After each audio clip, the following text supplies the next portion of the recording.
Good morning कक्षा 10 के बच्चों। आज हम साइंस में लेसन नंबर 10 देखेंगे। क्या देखेंगे? लेसन नंबर 10 का वीडियो का पहला भाग देखेंगे। तो चलिए अब हम इसे स्टार्ट करते हैं। चैप्टर क्या है स्टूडेंट? प्रकाश का परावर्तन तथा अपवर्तन। चैप्टर का नाम क्या है?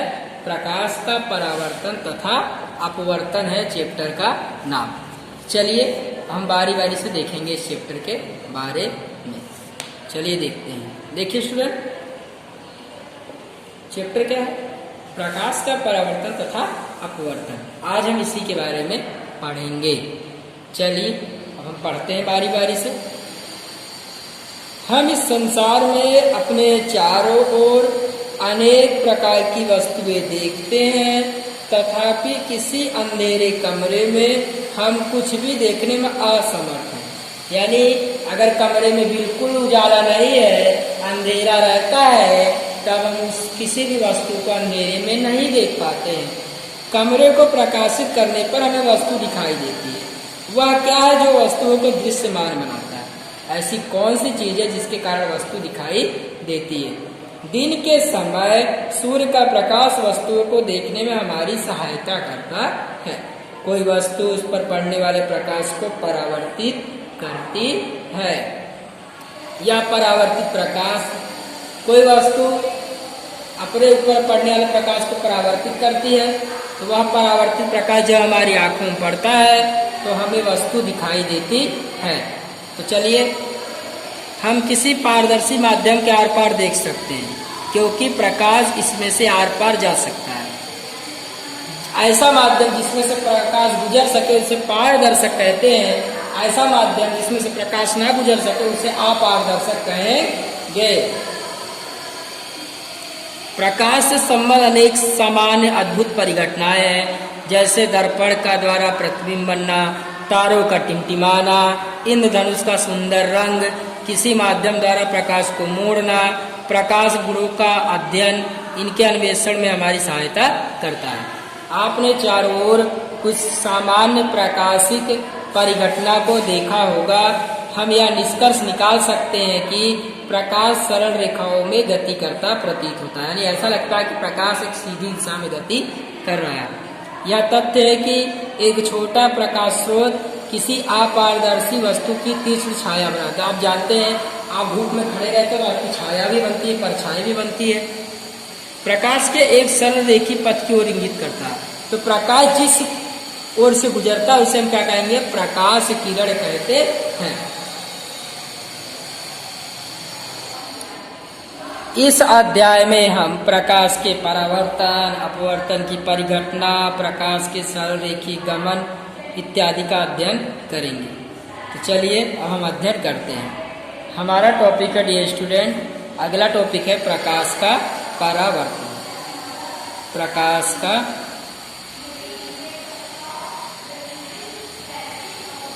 परावर्तन। चलिए हम बात करते हैं प्रकाश के परावर्तन के बारे में। ध्यान दीजिए स्टूडेंट, जब प्रकाश की किरणें किसी वस्तु से टकराकर पीछे की ओर मुड़ जाती है तो उसे हम प्रकाश का परावर्तन कहते हैं। चलिए मैं लिखता हूँ, देखिए। जब प्रकाश की किरणें किसी पदार्थ से टकराकर पीछे मुड़ जाती है तो हम उसे प्रकाश का परावर्तन कहते हैं। यानी कहने का मतलब है कि जब प्रकाश की किरणें किसी पदार्थ से टकराकर पीछे की ओर मुड़ जाती है तो हम उसे क्या कहेंगे? प्रकाश का परावर्तन कहेंगे। उम्मीद है ये परिभाषा आपको समझ में आई होगी। माय डियर स्टूडेंट, अब हम प्रकाश के परावर्तन का कुछ नियम देखेंगे। मान लीजिए यह एक सतह है। क्या डियर स्टूडेंट? यह एक सतह है और ये क्या है, एक चिकनी सतह है, ये चिकनी सतह है। मान लीजिए ये क्या है, एक रेखा है, इस रेखा को हम कहेंगे अभिलंब, इसको नाम दीजिए यम डैश, इसको कहेंगे अभिलंब। क्या कहेंगे, अभिलंब। क्या कहेंगे स्टूडेंट, अभिलंब।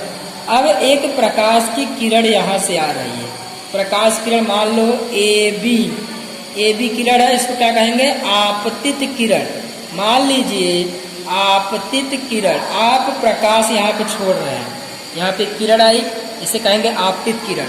अब यहाँ पर एक किरण ऐसे निकल गई, ये क्या हो जाएगी, परावर्तित किरण। क्या हो जाएगी, परावर्तित किरण। हम क्या समझा रहे हैं, प्रकाश के परावर्तन का नियम। ध्यान दीजिए, यहाँ से प्रकाश किरण एक यहाँ पे आई, इधर निकल गई, यानी ये आपतित किरण है और ये क्या है, परावर्तित किरण है, और ये क्या है, सतह पर खींचा गया अभिलंब है। तो चलिए अब हम आगे देखते हैं प्रकाश के परावर्तन का नियम। प्रकाश के परावर्तन का नियम आप इस चित्र में देख सकते हैं कि ये आपतित किरण है, ये परावर्तित किरण है और क्या है, अभिलंब है। चलिए हम प्रकाश के परावर्तन का नियम देखते हैं। देखिए यहाँ एक कोण बनेगा, यहाँ एक कोण बनेगा, बनेगा कि नहीं। तो देखिए यहाँ पर जो कोण होगा, यहाँ पे जो कोण होगा, दोनों बराबर होगा। तो आपको लिखना है, ये क्या है, ये है आपका आपतन कोण और ये है आपका परावर्तन कोण। तो ध्यान दीजिए, पहला नियम होगा कि प्रकाश के परावर्तन में आपतन कोण और परावर्तन कोण दोनों बराबर होते हैं। ठीक है, आपतन कोण और परावर्तन कोण दोनों बराबर होते हैं। दूसरा नियम आप क्या लिख सकते हो, देखिए ये एक सतह है, एक सतह है ना, तो आप लिख सकते हैं कि आपतित किरण यानी ये आपतित किरण और परावर्तित किरण और परावर्तित किरण, आपतित किरण और परावर्तित किरण, और सतह पर खींचा गया अभिलंब। आपतित किरण, परावर्तित किरण, सतह पर खींचा गया अभिलंब, सतह पर खींचा गया अभिलंब। देखिए आपतित किरण, परावर्तित किरण, सतह पर खींचा गया अभिलंब, तीनों कहाँ पर है, एक ही समतल में है ना, तीनों एक ही। देखो ये भी यहीं पर है, ये भी यहीं पर है, ये भी यहीं पर है। तो आपतित किरण, परावर्तित किरण, सतह पर खींचा गया अभिलंब, तीनों एक ही तल में है। आपतित किरण, परावर्तित किरण और सतह पर खींचा गया अभिलंब तीनों एक ही तल में है। उम्मीद है आपको प्रकाश का परावर्तन और उसका नियम समझ में आया होगा। ध्यान दीजिए, अब इसकी विशेषता क्या होती है। परावर्तन के नियम गोलीय पृष्ठों सहित सभी प्रकार के परावर्तित पृष्ठों पर लागू होते हैं।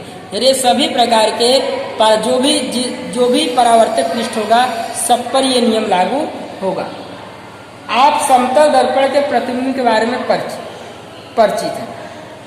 आप शीशा देखते हैं ना, शीशा। चलिए हम समतल दर्पण की बात करते हैं।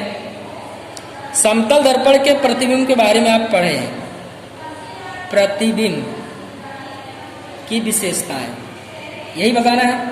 तो आप समतल दर्पण के प्रतिबिंब के बारे में पढ़े हुए हैं, तो आप जानते हैं, जैसे आपका शीशा, घर में आप शीशे के सामने जाते हैं ना, हाँ, आप शीशा देखते हैं ना घर पे, कंघी करने के लिए, क्रीम लगाने के लिए ना, शीशा देखते हैं, तो आपका समतल दर्पण है। तो समतल दर्पण पर जो प्रतिबिंब बनता है वह कैसा होता है, तो प्रतिबिंब हमेशा प्रतिबिंब जो होगा वह आभासी होगा और सीधा होगा। ऐसा नहीं कि आप शीशे के सामने खड़े होकर उल्टे दिखाई देते हैं, आप सीधे दिखाई देते हैं ना, आप तो जानते हैं इस चीज को। दूसरी विशेषता क्या है समतल दर्पण के बनने वाले प्रतिबिंब की? इंपॉर्टेंट है, इंटरेस्टिंग, ध्यान देना। दूसरा विशेषता है कि प्रतिबिंब का साइज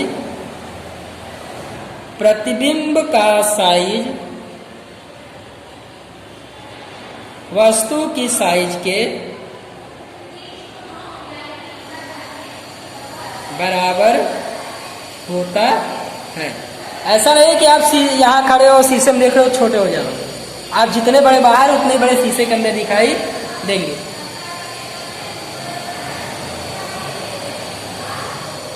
तो अब हम बात करते हैं गोली दर्पण क्या है। गोली दर्पण किसे कहते हैं? चलिए गोली दर्पण की आप परिभाषा देख लीजिए। ऐसा दर्पण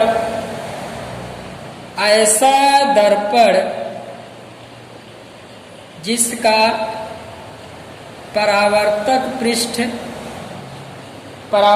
पृष्ठ गोलीय है,